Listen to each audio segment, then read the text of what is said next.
नमस्कार, आदाब, मैं हूँ बेलाल सब्ज़वारी। एबीसी हिंदी चर्चा में आपका स्वागत है।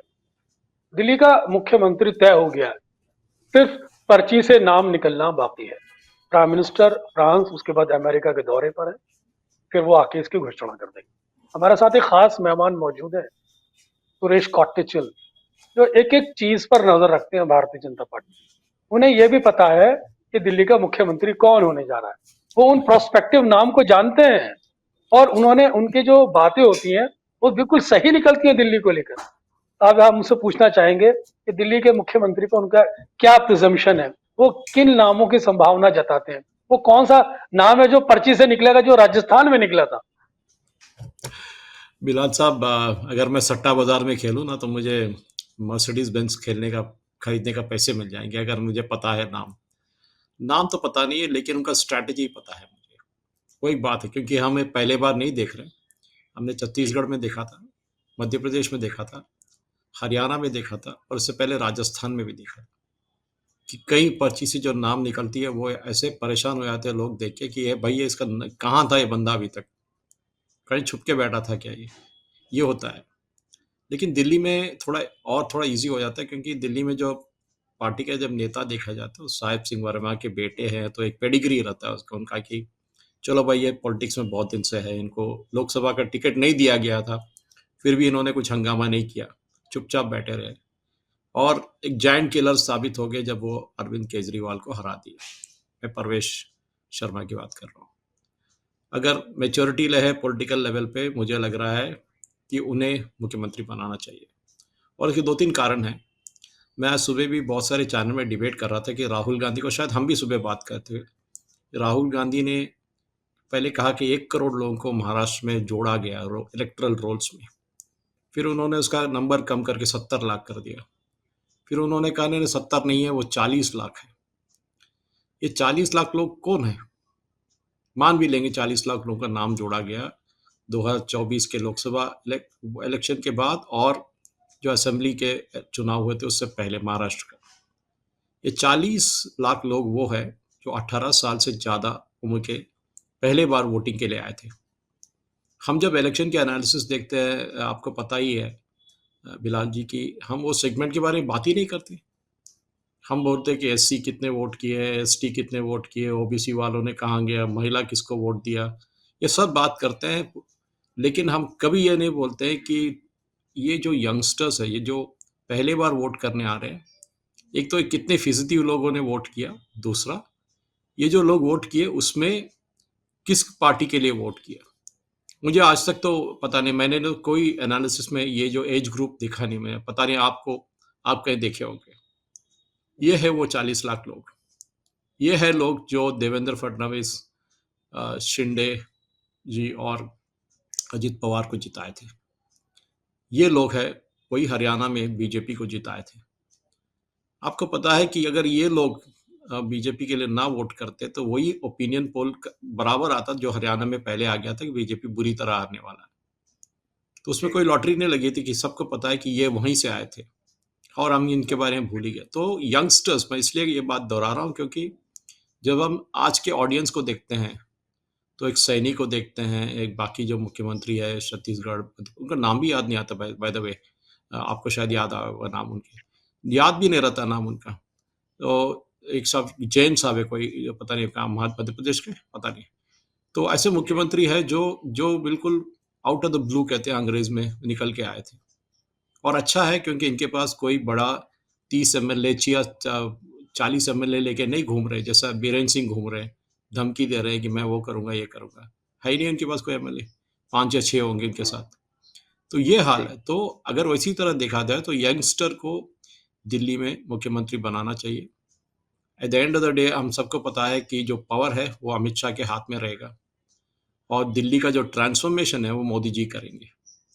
क्योंकि ये तो पक्का है कि आप देखेंगे कि जैसे बीजेपी का जो शपथ ग्रहण होगा उसके बाद मिनिस्टर लोग बैठ जाएंगे, आप देखेंगे कि दिल्ली के जो सड़क है, दिल्ली के जो, मैं मेन चाणक्यपुरी या राजपथ या कर्तव्य पथ की बात नहीं कर रहा हूँ, मैं उसी बात की बात कर रहा हूँ जो दिल्ली के बाहरी तरफ है, जहाँ बहुत सारे स्लम्स हैं, बहुत सारे पानी का किल्लत है, जहाँ रोड ठीक नहीं है, ड्रेनेज ठीक नहीं है, वो एरिया में, और जिसका घर झुग्गी झोपड़ी में रहते हैं, उनका जो जी। जिंदगी बदलने वाला है वो देखिए, वो करेंगे बीजेपी के नेता लोग, हाँ। जिसके पास लेकिन सुरेश जी, गवर्नमेंट। मैं आपसे एक सवाल पूछना चाह रहा हूँ कि शिवराज सिंह चौहान एक कैबिनेट मिनिस्टर है, बड़े बड़े सीजन्ड कैबिनेट मिनिस्टर हैं, मध्य प्रदेश के चीफ मिनिस्टर रह चुके 5 बार।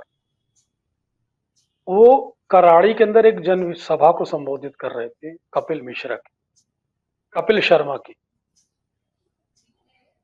या कपिल मिश्रा है, हाँ कपिल मिश्रा है मेरा ख्याल है। तो उन्होंने कहा था कि ये मोदी जी की प्रिय, इन्हें जिता दीजिए, ये दिल्ली का भविष्य है। तो आपको लगता है कि वो भी एक इम्पोर्टेंट कैंडिडेट है?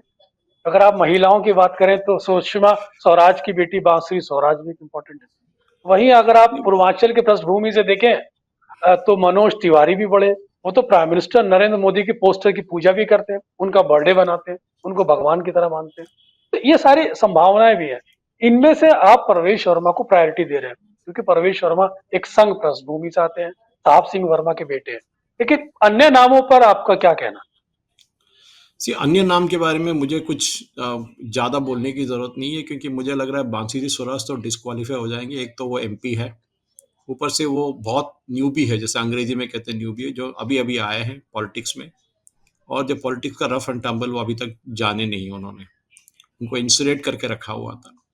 क्योंकि जो दिल्ली के पॉलिटिक्स है वो बिल्कुल अलग पॉलिटिक्स है, हम सबको पता है। वो अलग किस्म के पॉलिटिक्स खेलते हैं, और हमने ये देखा था शीला दीक्षित के टाइम से होते हुए। अगर आप हर्षवर्धन जी की बात कीजिए, साहिब सिंह वर्मा की बात कीजिए, मदन लाल खुराना की बात कीजिए, दिल्ली के पॉलिटिक्स अलग ही है। ठीक है, सुषमा स्वराज जी भी मुख्यमंत्री थे, लेकिन बांसुरी स्वराज को मुझे लग रहा अभी नहीं, उनको और बहुत टाइम है आगे, एक्सपीरियंस गेन करना चाहिए कि पॉलिटिक्स कैसे खेली जाती है। बाकी जो दूसरे दो नाम आपने बताए, उनका आउटसाइड चांस है, आउटसाइड चांस, जैसे कहते हैं ना घोड़ा रेस में भागने वाला है, तो फेवरेट नहीं है लेकिन जीत भी सकता है।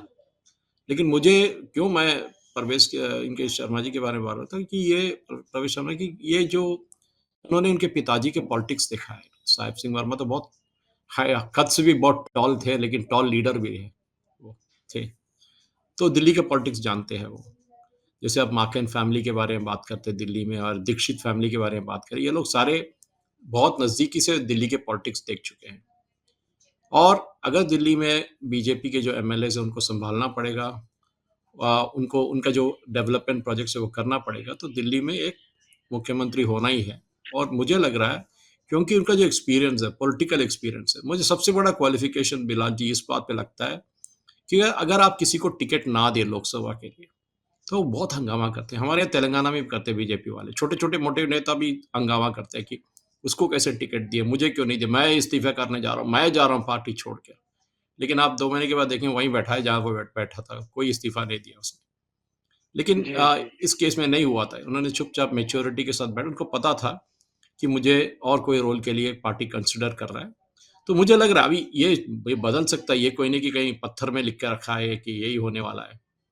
मोदी, अगर आप मोदी जी को पहचानते हैं, अगर आप अमित शाह जी को पहचानते हो, तो उनके पास पता नहीं कहाँ से उन लोग पत्ता निकालते हैं और कहाँ से नाम अ, बाहर निकल के आता है, कोई एनवेलप में लगा है या हम्म, कहाँ लगा के। लेकिन इसके पूरा हम्म, एनालिसिस करके बीजेपी डिसीजन लेती है, ये नहीं कि वो कोई लॉटरी निकालता है, बस नहीं, ऐसा नहीं होता। तो मुझे लग रहा है कि जी, जी। बीजेपी का एक लॉन्ग टर्म पॉलिटिकल विजन है कि केजरीवाल फिर दिल्ली में वापस ना आए।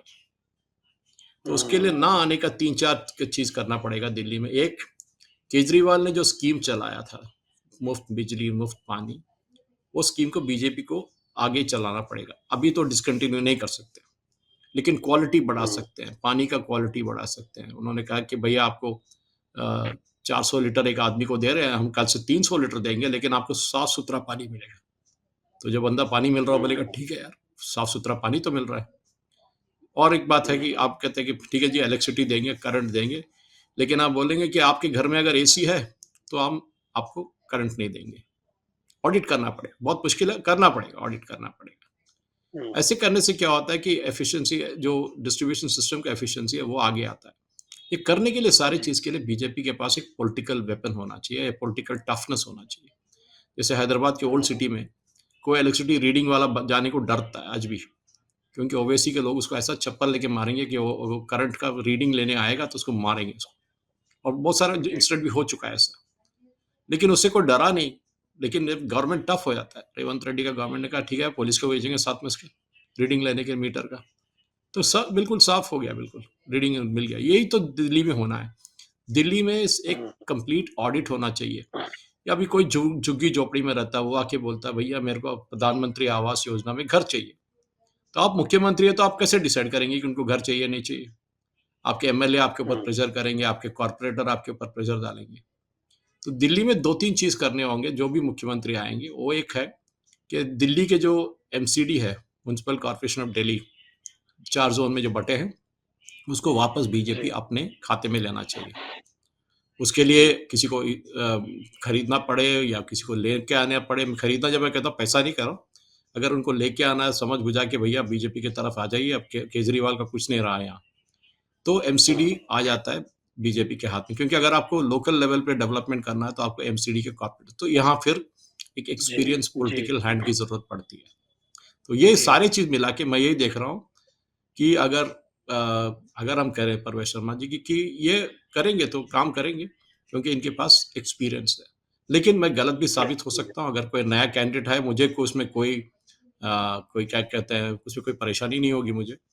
अच्छा है कोई अच्छा कैंडिडेट मिल जाए, उसके लिए बीजेपी का कोई रीजनिंग होगा कि इनको इसलिए जी मुख्यमंत्री जी बनाया गया। जी, जी, बिल्कुल आप ठीक कह रहे हैं कि देखिए सवाल इस चीज़ का नहीं है कि कौन गलत साबित होता है या कौन सही साबित होता है। सवाल ये होता है कि जितनी बारीकी से आपने भारतीय जनता पार्टी की स्ट्रैटेजी ट्रेस और जो तर्क आपने प्रवेश वर्मा के को लेकर या उनको मद्देनजर रखते हुए रखे, साथ ही साथ जिस बिंदु पर सबसे ज्यादा आपने फोकस किया है कि भारतीय जनता पार्टी की कोशिश यही होगी कि केजरीवाल दिल्ली में आने वाले समय में रिवाइव ना हो, और साथ ही साथ एक ऐसा मुख्यमंत्री जो केंद्रीय नेतृत्व के साथ विश्वास में चल सके, नया चेहरा हो। उसमें परवेश वर्मा जिन्होंने अरविंद केजरीवाल को भी हराया, ये उनका सबसे बड़ा पॉजिटिव पॉइंट है।